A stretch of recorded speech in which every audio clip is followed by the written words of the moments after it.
and welcome to a strictly academic edition of Ben's Junk. Strictly academic because I can't really demo this thing. I'll do as much as I can, of course.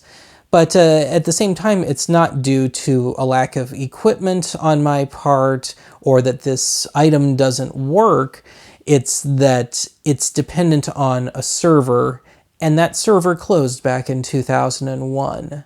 So what I'm left with is, I don't know, the Oddity archive equivalent of a LGR Tech Tales episode, Oddware episode, that sort of thing. So I'll do what I can, but this is going to be a short one. I think this is only going to be maybe 6 or 7 minutes here. So what we have here is not fishing tackle, even though it kind of looks like it. But yeah, this is peak Y2K era Sony design here.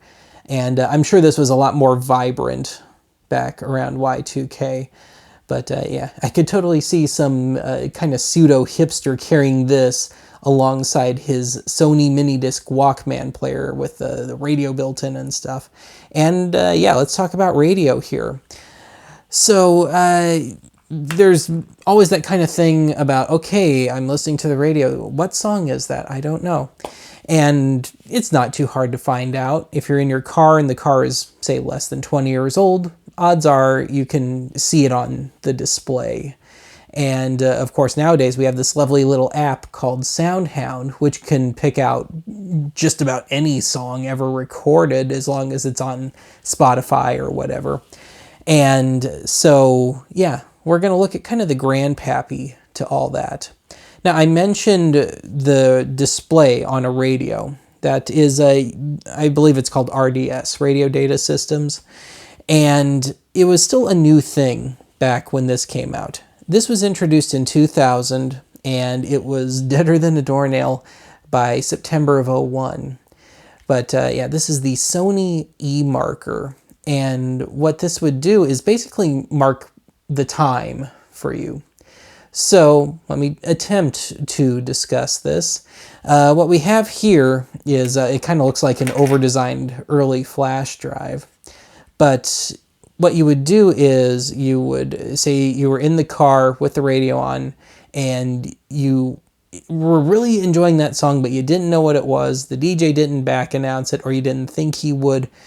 Well, you could pull this out, press the button, and it would mark the time for you. But the catch is you needed the software from Sony, and you needed to take it home to your internet-connected computer and plug this in, and then tell it either what the call letters were of the station that you were listening to, or at the very least the frequency and what town it was based out of. So hopefully you know those. Hopefully you didn't have one of those old truly analog radios where you're not entirely sure what the frequency is unless you hear them announce it. But yeah, the big flaw to this, and really the fatal flaw and why this didn't last long, is it was dependent on that RDS technology. Now, in the early 2000s, it just wasn't really widely used yet. It was mostly used on just the big corporate pop music stations. So it wasn't going to have that much of a database to it. So yeah, unless you just really had a tin ear for pop music, just generically speaking, yeah, I could kind of see where this would not catch on. But anyway, Sony sold these things for $19.95, and also, I found this kind of amusing. It also came with a little cradle. Now, the cradle doesn't really do anything. It's just an extension cord. That's all this is. So back when your desktop usually only had USB ports in the back, yeah, this was just so you didn't have to reach around your computer.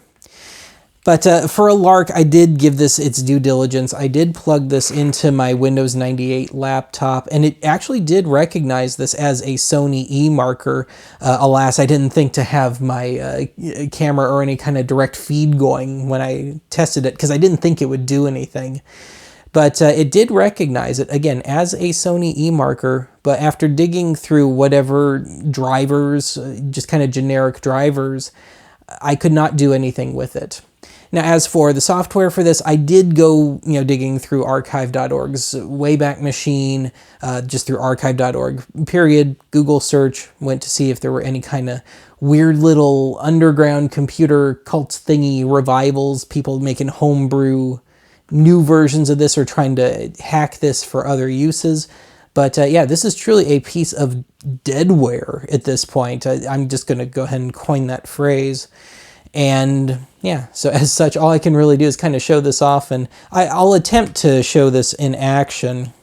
So this still had the original, of course, Sony battery in it, which I found is incredibly useful to open the thing up. So I got a more modern CR2025, one that actually still has a little charge to it. And this will beep a bit when I put it into the not quite flash drive here. So I'll hold this up to my mic so you can hopefully hear it.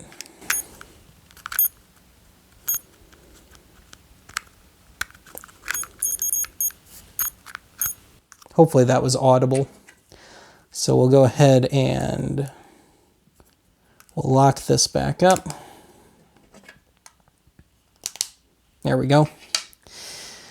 So what happens is you press the button, you'll see a little dot come down and then park itself, flash a few times, and then just go solid. And if you let this sit long enough, this powers itself off. But yeah, all it does when you press that button, which I'll go ahead and do, is it's just marking what time it was when you press that button. So of course you had to have this pre-synced at home on your computer with Sony's servers, and I'm sure had to refresh it every now and then. And I'll just go ahead and press it a second time. But yeah, that's all there is to it.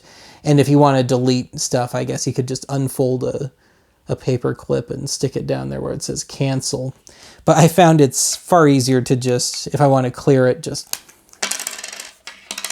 open it back up, because it doesn't save anything for you. But yeah, this lasted on the market for from March of 2000, I believe, through August or September of 01. So we'll call it a year and a half, just for an easy number. But with that, that is all there is to this. So yeah, the idea was there, but it just wasn't quite practical yet. And rather amusingly, when this was discontinued, you could return this to Sony for a $25 voucher. Again, these were only $19.95 at the time. So if you bought one, technically you could make $5 off of it. And also, I should note, they did not want their cradle back. So you got a free extension cord sort of thing on it. But I don't remember these. I can barely find anything online about this. So I can only guess that it didn't get much of a push at the time, which is understandable. It was, I think, banking on the whole RDS thing catching on, which it did, but it just took too long to do so. So with that, I'm going to go ahead and wrap it up here. That's all I have to say about this thing. I'll talk to you again soon.